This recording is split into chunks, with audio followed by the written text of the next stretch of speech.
SOG ने foreign medical graduate exam के फर्जी सर्टिफिकेट के जरिए इंटर्नशिप हासिल करने वाले 5 कथित डॉक्टरों को अब तक गिरफ्तार किया है। 2 की गिरफ्तारी अभी एक दिन पहले ही की गई है। तो किस तरह का ये गड़बड़ झाला है, इसके बारे में बताएं सर। फॉरेन से जिन्होंने एमबीबीएस की डिग्री लेते हैं, तो कुछ देशों को छोड़ के बाकी सभी देशों के लिए ये कंपलसरी है कि इंडिया में आने के बाद में उनको एफएमजी एग्ज़ाम को क्लियर करना पड़ेगा। उसके बाद में ही वो इंटर्नशिप एंड प्रैक्टिस के लिए और या हायर स्टडी के लिए एलिजिबल होते हैं।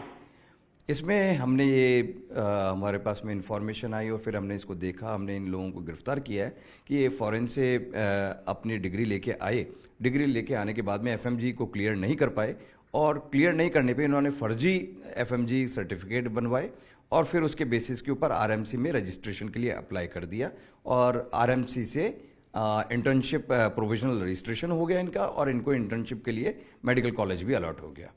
तो यही हमारी सारी है इसमें कि आइडेंटिफाई करना कौन लोग क्रिमिनल्स हैं, किस प्रकार की उन्होंने इसमें आपराधिक कार्रवाई करी है। सर, इसमें भानाराम को गिरफ्तार किया गया है जो किंग पिन बताया जा रहा है, तो वो किस तरह से काम कर रहा था, क्या मोडस ऑपरेंडी था और कितनी उसकी शाखाएं, कितने लोगों से वो जुड़ा हुआ है? भानाराम, अभी तक हमने जो जितने भी लोगों को अरेस्ट किया है और जो जो इन्वेस्टिगेशन में चीज़ें हमने पता लगाई है, तो उसमें क्लियर हुआ है कि भानाराम इज़ द वन, उससे सारी ब्रांचेज अभी निकल रही थी कि जो भी जिन लोगों को भी सर्टिफिकेट होता था वो किसी एजेंट को कांटेक्ट करते थे, एजेंट्स इन टर्न भानाराम को कांटेक्ट करते थे, फिर भानाराम उनका फर्जी सर्टिफिकेट तैयार करवा के और आरएमसी के थ्रू उनको एक्रेडिशन दिलवाता था। तो सर, क्या आरएमसी राजस्थान मेडिकल काउंसिल जो है उसमें भी उसके लोग काम कर रहे थे या उसके इशारे पे काम हो रहा था, भानाराम के इशारे पे, या कुछ लोग वहाँ भी जो है एक तरह से कहें भ्रष्ट तरीके से जो है इनको पास ऑन कर रहे थे?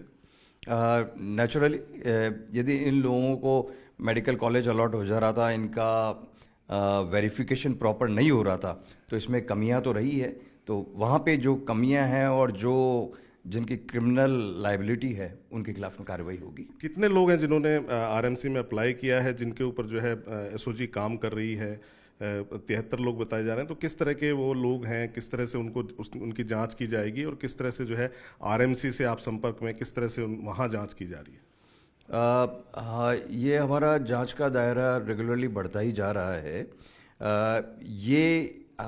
इन क्रिमिनल्स जिनको हमने अरेस्ट किया है, उनके इंटरोगेशन नोट में वो किन किन लोगों के टच में थे, किन किन के इन्होंने सर्टिफिकेट्स बनवाए, उसके बेसिस के ऊपर, और प्लस इन जो इस में लोग बाग और शामिल थे, उन सारे के बीच हमने कड़ी से कड़ी जोड़ी है। तब जाके हमने आइडेंटिफाई किया है कि कितने लोगों ने इनसे सर्टिफिकेट बनवाए होंगे और उन्हीं को फिर हम वेरीफाई करेंगे कि एक्चुअल में क्या रियलिटी है। जैसे सर, दूसरी परीक्षाओं में कई तरह के लूप होल्स नजर आए, जैसे किसी की जगह दूसरे व्यक्ति को बिठाना डमी कैंडिडेट के तौर पे, या किसी और के सर्टिफिकेट या फर्जी सर्टिफिकेट लगाना, या तो आपको जो है अभी तक आरएमसी के या और किसी संस्थाओं के संदर्भ में ऐसे क्या लूप होल्स नजर आए हैं, क्या लूप होल्स पता चले कि उनके जरिए जो है इस तरह से काम हो रहा था? लूप होल तो मेजर चीज यही है कि आप डॉक्यूमेंट को वेरीफाई प्रॉपर नहीं करना। डॉक्यूमेंट यदि प्रॉपर वेरीफाई हो जाए तो फिर उसके बाद में कोई लूप होल। तो इस केस में जो है प्रॉपर जो है डॉक्यूमेंट वेरिफिकेशन की ही दिक्कतों के कारण जो है ये लोग जो है बचकर निकल पाए हैं। डेफिनेटली अभी तक की इन्वेस्टिगेशन में ये चीज सामने। बिल्कुल। तो ये थे एसओजी के एडीजी विशाल बंसल आईपीएस, जो बता रहे थे कि किस तरह से जो है फॉरेन मेडिकल ग्रेजुएट एग्ज़ाम जो सर्टिफिकेट है उसमें धांधली के जरिए लोग जो है इंटर्नशिप पा रहे थे, और इसमें जो व्यक्ति पकड़े गए हैं, जो अपराधी पकड़े गए, उनके अलावा जो है आरएमसी भी संदेह के घेरे में है। कैमरामैन मान सिंह के साथ हितेंद्र शर्मा, न्यूज़ 18 राजस्थान।